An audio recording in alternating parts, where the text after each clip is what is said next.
Star Wars: The Rise of Skywalker is said to have many surprising moments in this film by writer and director J.J. Abrams and Chris Terrio. This is Mike Zero. If you guys are new to the channel, do make sure to subscribe to see future Star Wars content. Now, one thing about this film that a lot of people are really excited about is, of course, exactly how J.J. is going to utilize all of the different action sequences, whether it's space battles, land battles, lightsaber duels, you name it. Everything that is coming into play here for The Rise of Skywalker is said to really be a whole lot bigger than what we ever got before in the past Star Wars films. Now, these past couple of weeks or so, we've been learning a whole lot more about this film, and when it all comes down to various concept art descriptions, this is where things begin to get very intriguing. Now, specifically, shot descriptions consisting of both Rey and Kylo Ren clashing their lightsabers together, where it's described that in the background, they appear to be on a snowy world. It's described that this is one of their flash fights, which is a mixture between Force bombs, flashbacks, and a regular lightsaber duel. It's implied that the world in the background is the planet of Hoth.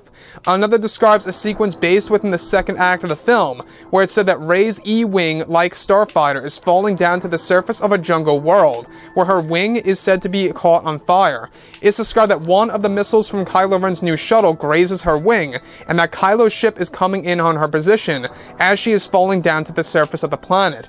The next describes Kylo wielding his lightsaber that is ignited, leading an entire army of red stormtroopers, where it's said that Rey is also wielding her ignited blue lightsaber, leading an army of resistance fighters, pirates, and others from around the galaxy who are willing to fight for freedom.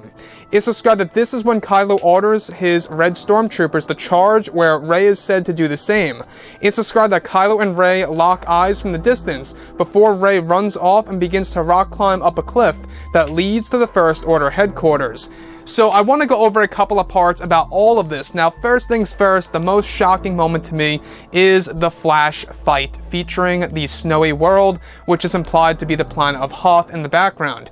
In case you guys are just tuning in right now and are very curious about what in the world flash fights are really going to be in Episode 9, they're basically a mixture between what we got where Rey enters that Force back vision sequence in The Force Awakens and combining that with a Force bond, while also applying the idea of both Rey and Kylo Ren fighting within those two ideas by J.J. Abrams and Rian Johnson. So what's really intriguing to me about this, though, is that I think that this is a great way by J.J. in order to evolve the concept of Force bonds and flashbacks and vision sequences, and to really have these two engage in a lightsaber duel, where the world in particular in the background is described to be the planet of Hoth, a snowy world. So what really does impress me the most about this is that this tells us that J.J. Abrams is not trying to give us just a regular traditional lightsaber duel. He is also trying to give us a lightsaber duel that is going to take us throughout the Star Wars films, throughout different eras of the movies, ranging from the prequels to the originals, and even in the sequel trilogy.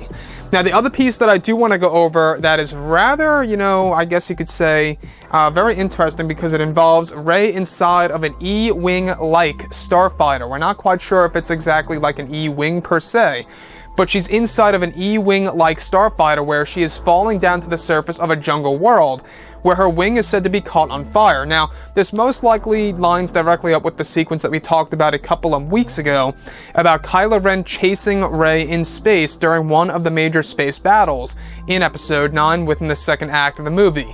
So she's falling down to the surface of this world, and Kylo Ren is chasing her as she is falling down to the surface of that planet, where Kylo Ren's missile is said to actually graze her wing, causing it to catch fire.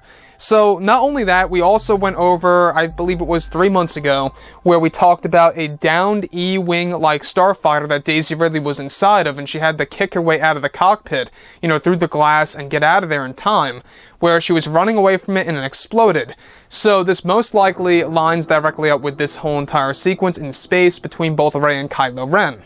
Now, the other of which that really sounds like something straight out of Game of Thrones, without question, straight out of Lord of the Rings, for another example there, is, of course, Kylo Ren and Rey leading their armies. So in this scenario, we have Supreme Leader Ren with his red ignited lightsaber leading the red stormtroopers that are actually dubbed as the Red Fury. Now, the Red Fury are going to be these upper-class stormtroopers that I believe are being used for combat during this major major land battle sequence in the third act of the film, and we also have Rey, with an ignited lightsaber, the blue one of course, leading an entire army of resistance fighters, pirates, and other random people and species from around the entire galaxy that are really trying to fight for freedom and take down the First Order once and for all. Now, to me, guys, this screams J.J. Abrams really going all out and doing an all-out war in this movie, a war to end all wars, as John Boyega has said almost a year ago. You can really see how everything is starting to connect here and what JJ is planning to do in this film in order to really end things in a real epic way and an adrenaline-pumping experience for the audience that goes ahead and sees this movie come December of 2019.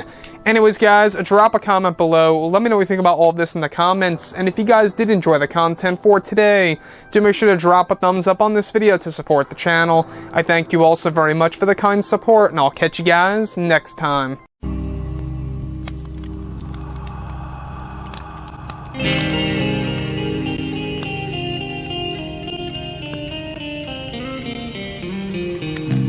Gun in hand, we are alone again. No, I'm not the one from night to moon.